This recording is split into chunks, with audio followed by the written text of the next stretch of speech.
I don't have a PowerPoint. I'm going to be reading. Yeah.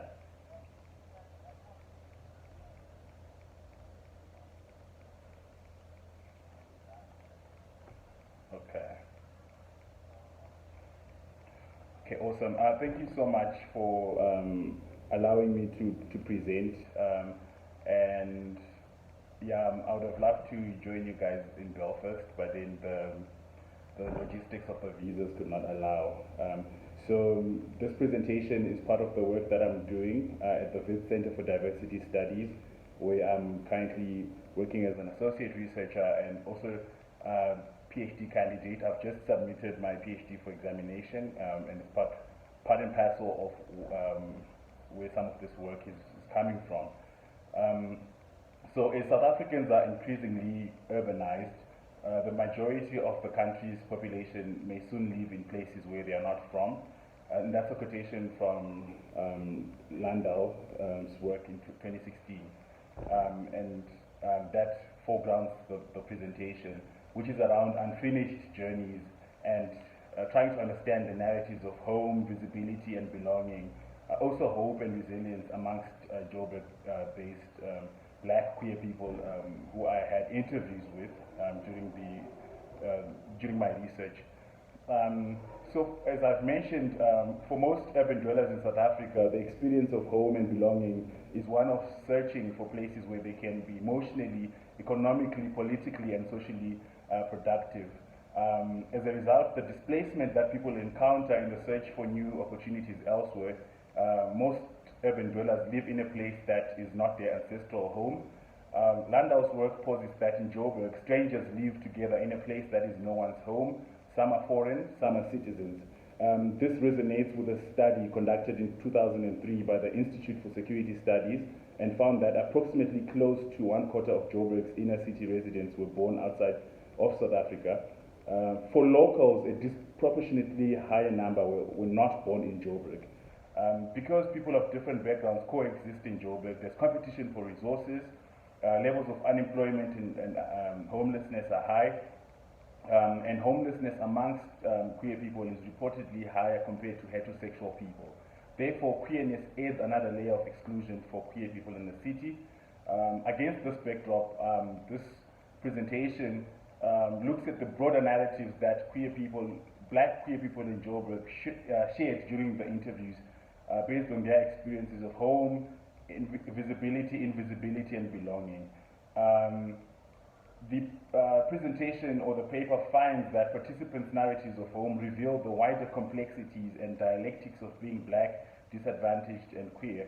And in Joburg, we find that black queer life is a dialectic that comprises of multiple stages of contradiction in decision-making concerning visibility and coming out.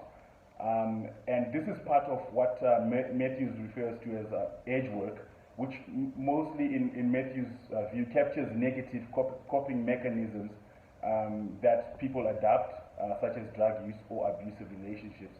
But in this paper, I would love to really work with edge work by capturing both negative and positive mechanisms that hold the potential to form creative types of black queer inclusion in the city. So in this presentation, I also argue that black queer life in Joburg is messy and liminal because it involves existing in between moments of belonging and alienation, leaving people stuck between feeling welcome and dismembered. This feeling occurs in borderlands defined as spaces between the extremes of experiences. So then I acknowledge the tensions between inclusion and exclusion, joy and sadness, and the in-between liminal spaces that black people, queer people take up while navigating these worlds. So also I talk about translocality, which is a theoretical perspective borrowed from migration studies that acknowledges that individuals exist physically in one geographical location but may belong to other geographical and, by extension, affective locations. Translocality is not used as a definitive experience, but a theoretical category of understanding black queer lives in Joburg.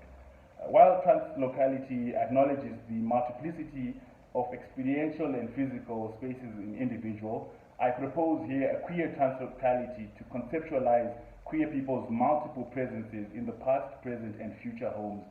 And this reveals that queer experiences of home are not based on single spaces, but multiple and affective ones, transcending buildings or physical structures to extending to home as affects.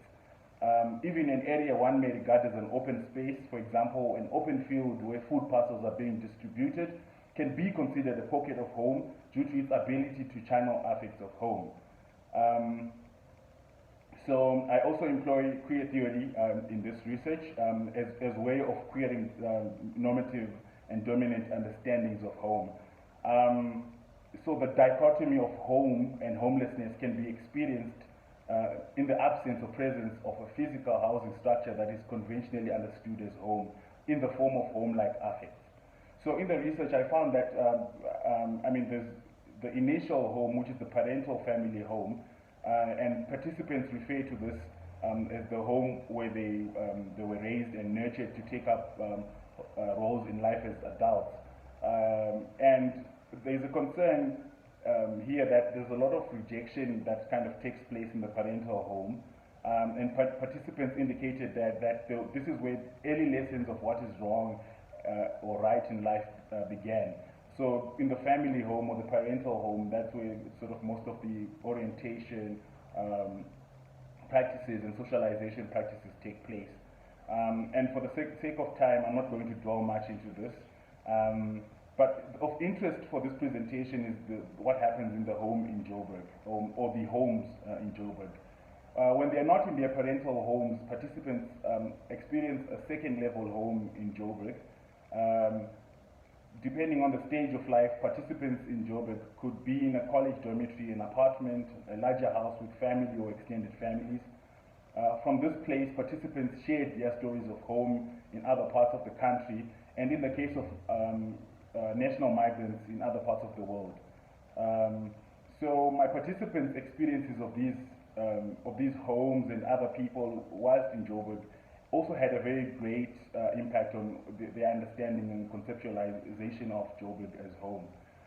Most indicated that Joburg was a place they had migrated in search of educational or employment activities or opportunities. For example, Lily, who says that she migrated to Joburg when she was 10, and the mom found a job here, and while the uncles remained in Joburg, she has stayed in Joburg after that. According to Landau's work, South Africa's economic and political liberalization have engendered new patterns of immigration and urbanization that find South Africans and foreigners converging in the inner city of Joburg. So, and this reminds me of the statement from Paswan Mpe's book, Welcome to Our Hillblow, where Mpe alludes to the main protagonist, Rufense, who, while he's away from his initial home, Tidakalong, still identifies with Hillblow as home. And also there's sort of like a very good, interesting mix-up of locality, foreignness, migration that takes place in this space. So to some extent, Lily, although Lily is a local migrant, she does share a level of migration-based experience with regional migrants who were interviewed. And then I also want to talk about queer translocality in narratives of indigenous and foreign migrants. So in Joburg, you find that you have some national migrants that queer participants or queer people that have migrated from Zimbabwe and come to Joburg, for example. Tendai is one such person who fondly misses Bulawayo and Joburg when he stays in either place for too long. His identity depends on the complementary experiences of both spaces. His identity and its relation to multiple spaces is a form of queer translocality. I consider perspectives that speculate and fantasize about particular places, and those that recall experiences of familiar places as a reminder that, according to Brainer and Sakta Porak, translocal spaces are constantly co-produced by mobile and immobile populations.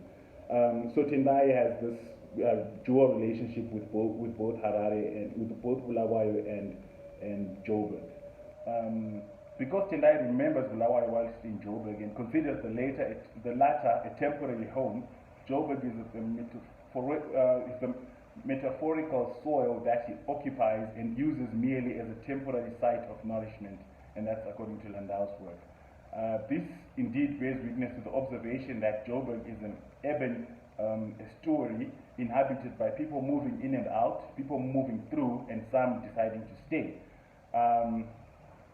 And Tendai also makes use of what is referred to as self-alienation, which is part of a migrant queer action that enables him to distance himself from the nationalist project or the South African xenophobic project, but also really attached to the goodness that comes with being in South Africa.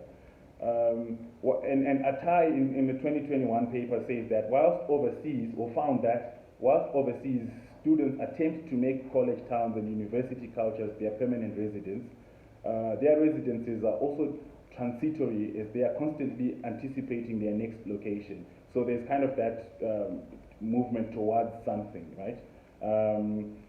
And I go back to Refence's story, who's also the narrator in Welcome to Hillbrow, the novel by Paswana, who always constantly reconstructs Joburg or Hillbrow in relation to Tiragalong, the first home where he was born and raised. And this is kind of similar to what's happening with Tendai.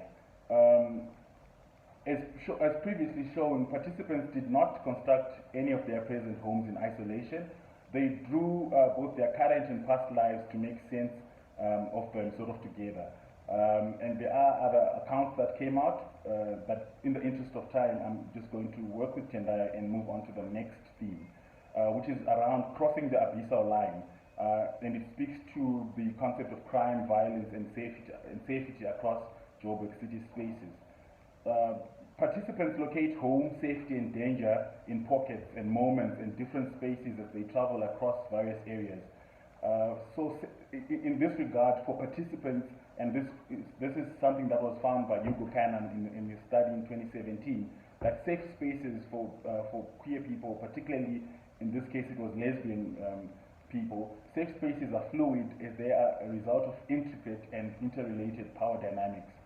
So the concept of the abyssal line by De Sousa Santos affirms the notion that Joburg cannot be projected through the use of a single image, because many of them exist in different settings and are often incoherent, contested, and competing. Likewise, meanings and experiences attached to Joburg are not fixed as they shift as and when black queer people move across the city. For example, Notile, a black lesbian participant, said that it's a 50-50 relationship. Some spaces you're safe, some you're not, but you cannot let your guard down. So then the queer body can navigate through various archipelagos of belonging and inclusion, a Landau term as well, that is various islands of belonging and inclusion. Participants carry with them their body, sexuality, gender, pain, joy, trauma across various archipelagos. Whilst moving across these islands, queer individuals cross the abyssal line, and this comes with shifts in rewards and punishments that they are afforded. For example, Charles, a Zimbabwean-born gay man, says that when he learned through being in Zimbabwe how to channel that manly type of gay when he is in homophobic spaces. And this is kind of evidence of how he makes use of his agency to sort of match the shifting rewards or punishments that come with a space. How many minutes do I have? I just need to know how fast to go. Okay, that's more than enough. Thank you. All right, cool. So then there's also something referred to, and in this work I borrow strongly from, if you've noticed, from Lauren Landau's work. There's something around Joburg nowherevilles and these contradictions of belongings. So for most participants, this Joburg home is chosen and kind of less biologically ordained, although class does play a role in which space you stay in. So I define some of the spaces where black queer people pass through or exist in temporarily as through the borrowed term of nowherevilles. and nowhere views that describes as places where almost no one is from and almost no one wants to belong. And in this instance, the Joburg city is in Norwayville that queer people either reside in permanently, temporarily, or pass through knowing very well the toxicities the spaces present, and because they have little to no choice. So in this research, what comes out strongly is the issue of the third space, having identified the parental home briefly and the home in Joburg, but then speaking about home as a third space, the space in between the physical. So in this theme, I talk about waiting liminally in translocal affective homes. And waiting in Joburg for participants meant seeing the city as transitionary and liminal. Participants must wait for full recognition of their rights, for the end of homophobia, and all of these persecutions against black queer people. This raised the need to analyze black queer narratives of home from the perspectives of both the private and public realm. This perspective allows the paper to identify a third space of the home life that is mediated through affect, translocality, liminality, and incoherency.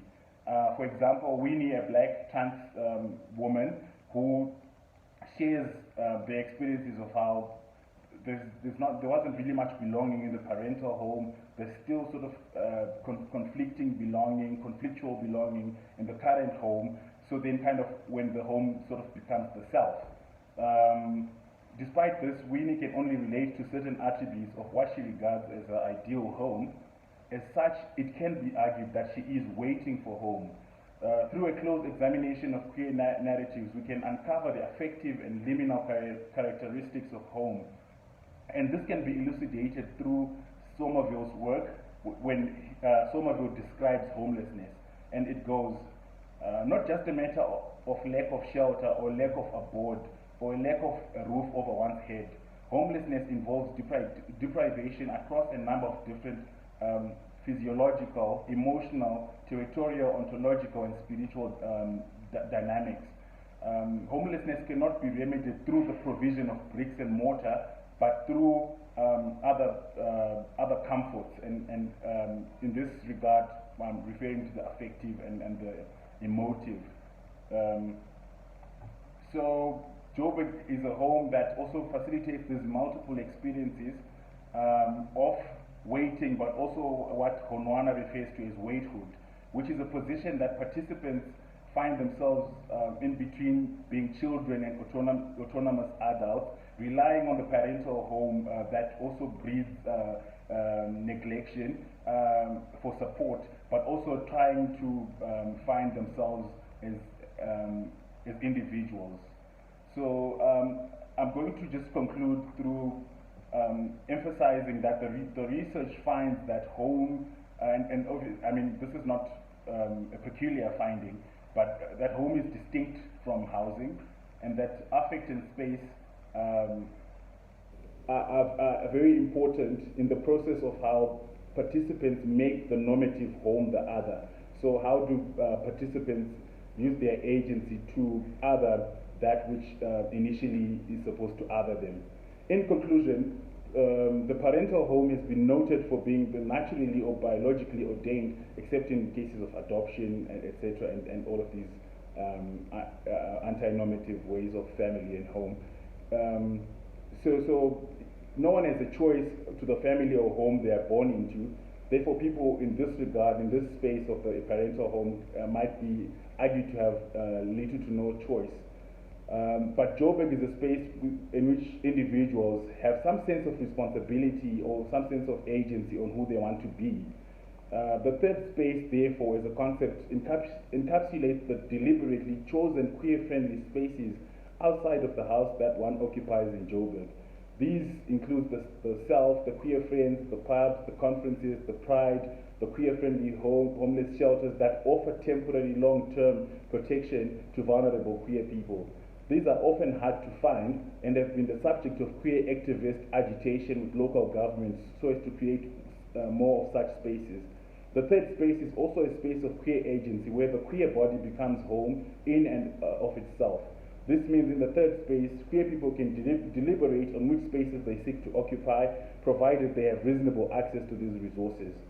Overall, all queer homes do not exist in a vacuum.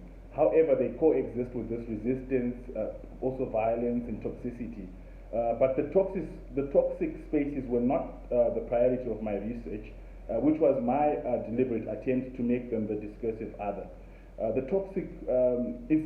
of centering heteronormativity as an agent of queer exclusion, one begins to see how queer people exclude these heteronormative spaces and bodies, making them the other in their pursuit of visibility, belonging, and emancipation. I would like to end here, and thank you all for paying attention.